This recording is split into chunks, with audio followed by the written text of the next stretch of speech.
தற்போதைய அண்மை செய்தியை பார்த்துக் கொண்டிருக்கிறோம். 24 காவல் அதிகாரிகள் மாற்றம் செய்யப்பட்டிருக்கிறார்கள். இது தொடர்பான கூடுதல் விவரங்களோடு இணைகிறார் சிறப்பு செய்தியாளர் கோகுல். கோகுல், விவரங்களை பதிவு செய்யலாம். யார் யார் எங்கு இடமாற்றம் செய்யப்பட்டிருக்கிறார்கள்? 24 எஸ்பிகளை இடமாற்றம் செய்து தமிழக அரசு தற்போது உத்தரவு பிறப்பித்திருக்கிறது. குறிப்பாக சக்தி கணேசன் சென்னை மாநகர நுண்ணறிவு பிரிவு துணை ஆணையராக பணியிட மாற்றம் செய்யப்பட்டிருக்கார். சுஜித்குமார் என்போர்ஸ்மெண்ட் சவுத் சோனுடைய எஸ்பியாக இருந்தார். தற்பொழுது அவர் சென்னை மாநகர பாதுகாப்பு துணை ஆணையராக நியமிக்கப்பட்டிருக்கார். செல்வராகரத்னம் திருவல்லிக்கேணியுடைய துணை ஆணையராக பணியிட மாற்றம் செய்யப்பட்டிருக்கார். சென்னை மத்திய குற்றப்பிரிவுடைய துணை ஆணையராக இருந்த நிஷா தற்பொழுது நீலகிரியுடைய எஸ்பியாக பணியிட மாற்றம் செய்யப்பட்டிருக்கார்.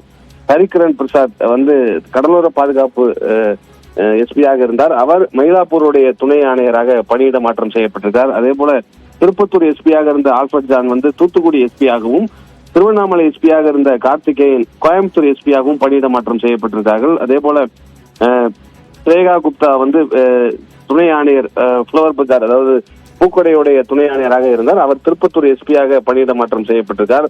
கௌதம் கோயல் தாம்பரம் பள்ளிக்கரணை துணை ஆணையராக இருந்தார். அவர் நாகப்பட்டினத்துடைய சேலம் எஸ்பியாக பணியிட மாற்றம் செய்யப்பட்டிருக்கார். அதே போல அருண் கபிலன் நாகப்பட்டினம் எஸ்பியாக பணியிட மாற்றம் செய்யப்பட்டிருக்கார். பெரோஸ்கான் அப்துல்லா விருதுநகர் எஸ்பியாக இருந்தார். அவர் கரூர் மாவட்டத்திற்கு எஸ்பியாக பணியிட மாற்றம் செய்யப்பட்டிருக்கார். அதே போல பிரபாகரன் கரூர் மாவட்ட எஸ்பியாக இருந்தார். அவர் திருவண்ணாமலை எஸ்பியாக பணியிட மாற்றம் செய்யப்பட்டிருக்கார். நீலகிரி எஸ்பியாக இருந்த சுந்தர வடிவேல் பூக்கடையுடைய துணை ஆணையராக பணியிட மாற்றம் செய்யப்பட்டிருக்கார். அதே போல மொத்தம் 24 எஸ்பி பணியிட மாற்றம் செய்யப்பட்டிருக்கார்கள். சென்னை மாநகர மத்திய குற்றப்பிரிவு துணை ஆணையராக இருந்த ஸ்டாலின் மயிலாடுதுறை எஸ்பியாக பணியிட மாற்றம் செய்யப்பட்டிருக்கார்.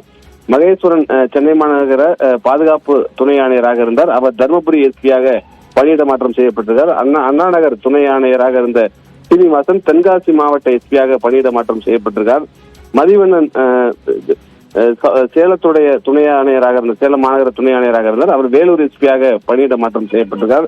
கீதாஞ்சலி சைபர் கிரைமுடைய துணை ஆணையராக சென்னை மாநகரத்தில் இருந்தார். அவர் மத்திய குற்றப்பிரிவு துணை ஆணையராக சென்னை மாநகரத்திலேயே பணியிட மாற்றம் செய்யப்பட்டிருக்கார். அதே போல மாடர்ன் கண்ட்ரோல் சென்னை மாநகரத்துடைய கட்டுப்பாட்டு அறை துணை ஆணையராக இருந்த ரமேஷ் பாபு ஹைகோர்ட் செக்யூரிட்டியுடைய துணை ஆணையராக பணியிட மாற்றம் செய்யப்பட்டிருக்கார். இதுபோன்று ஒட்டுமொத்தமாக 24 IPS அதிகாரிகள் இந்த ஒரே நாளில் பணியிட மாற்றம் செய்து தமிழக அரசு இந்த உத்தரவை பிறப்பித்திருக்கிறது. பாலா, நன்றி கோகுல், விரிவான விவரங்களை பதிவு செய்தமைக்கு.